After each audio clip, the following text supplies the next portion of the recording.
Hey guys, I hope you all are doing well. तो आज हम पढ़ रहे हैं कविता कृषक।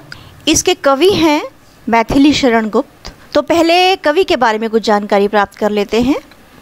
साहित्य जगत में दद्दा के नाम से पुकारे जाने वाले राष्ट्र कवि मैथिली शरण गुप्त का जन्म 3 अगस्त 1886 में झांसी उत्तर प्रदेश के चिरगांव नामक एक गांव में हुआ था। काव्य व नाट्य विधाओं पर उनका समान अधिकार था और वे समान रूप से कविता और नाटक लेखन किया करते थे। उनकी प्रमुख रचनाएं हैं पंचवटी, साकेत, यशोधरा, भारत भारती आदि। गुप्त जी का निधन 12 दिसंबर 1964 को हुआ था। जैसा कि बच्चों आप सब जानते हैं कि भारत एक कृषि प्रधान देश है। यहाँ कृषकों का श्रम मानव कल्याण को समर्पित है। वे खेती में कितनी मेहनत करके और किस प्रकार की विपरीत परिस्थितियों से जूझते हुए अनाज पैदा करते हैं, यही इस कविता में कवि ने दर्शाया है कि किसान कितनी मेहनत करके अपने खेतों में काम करता है और तब उसको 2 समय की रोटी नसीब होती है। तो यहाँ पर कवि कह रहा है कि बरसा रहा है रवि अनल, भूतल तवासा जल रहा है, चल रहा सन सन पवन, तन से पसीना ढल रहा। देखो कृषक शोणित सुखाकर हल तथापि चला रहे, किस लोभ से इस आँच में वे निज शरीर जला रहे। अनल का अर्थ है अग्नि, भूतल यानी भूमि की ऊपरी सतह, अपर लेयर ऑफ अर्थ, शोणित यानी खून, रक्त, तथापि इसके बावजूद भी निज अपना। तो यहाँ कवि इन पंक्तियों में कह रहा है कि बरसा रहा है रवि अनल, भूतल तवासा जल रहा है, कि जो रवि है, सूर्य है, वो आसमान से अग्नि बरसा रहा है, आग बरसा रहा है। यानी इतनी गर्मी हो रही है कि आसमान से आग बरस रही है और उसके कारण भूतल, भूमि का जो ऊपरी सतह है, वो तवे जैसी जल रही है, गर्म हो रही है।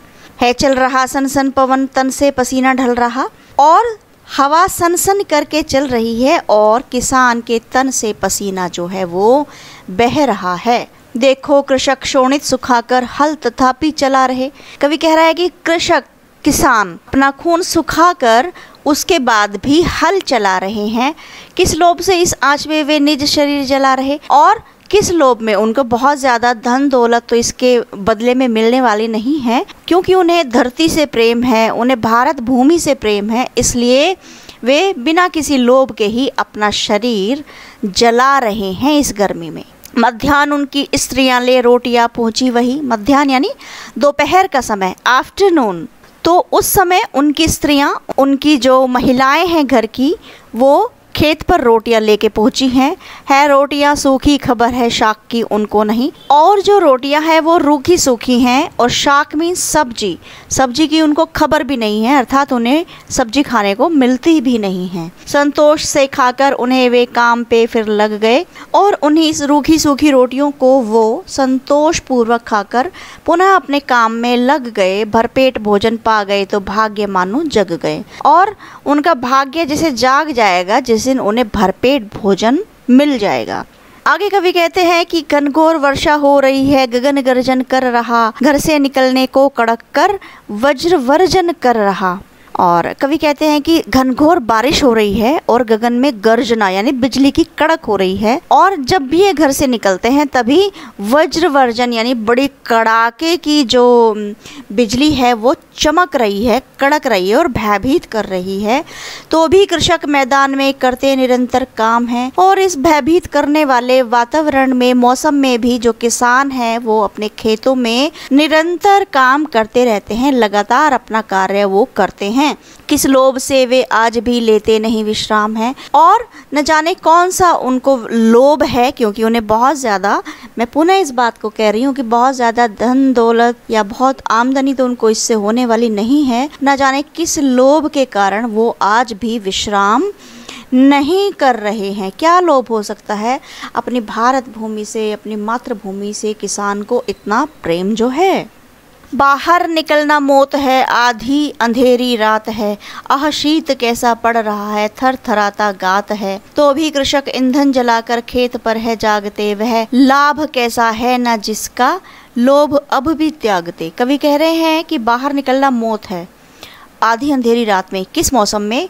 क्योंकि अभी तक कवि ने वर्षा और गर्मी का वर्णन किया है और इस स्टैंजा में कवि बहुत ज़्यादा ठंड का वर्णन कर रहे हैं कि आधी अंधेरी रात में और बाहर निकलना भी जैसे मृत्यु को प्राप्त होने जैसा है। आह शीत कैसा पड़ रहा है, बहुत ज़्यादा ठंड पड़ रही है, जिसके कारण गात यानी शरीर जो है किसान का वो ठंड से थर थरा रहा है, तो भी कृषक ईंधन जलाकर खेत पर है जागते। और इतनी ठंड में भी जो किसान हैं, हमारे किसान भाई बहन हैं, वो ईंधन जलाकर खेत पर अपनी खेती करने के लिए जागते रहते हैं।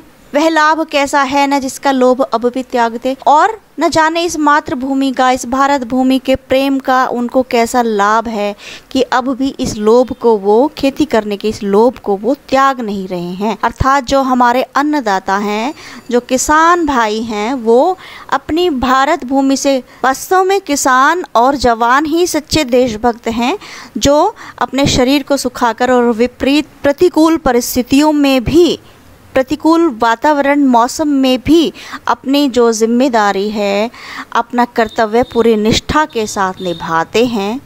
तो यहाँ पर कवि किसान के बहुमूल्य योगदान को आपके सामने रख रहे हैं कि जिस प्रकार जवान सीमा पर मातृभूमि की रक्षा करते हैं, उसी प्रकार किसान खेतों में फसल उगाकर अपने पूरे देश का भरण पोषण करते हैं। तो विद्यार्थियों, यह थी कविता कृषक। आशा करती हूँ आपको बहुत अच्छे से समझ में आई होगी। धन्यवाद।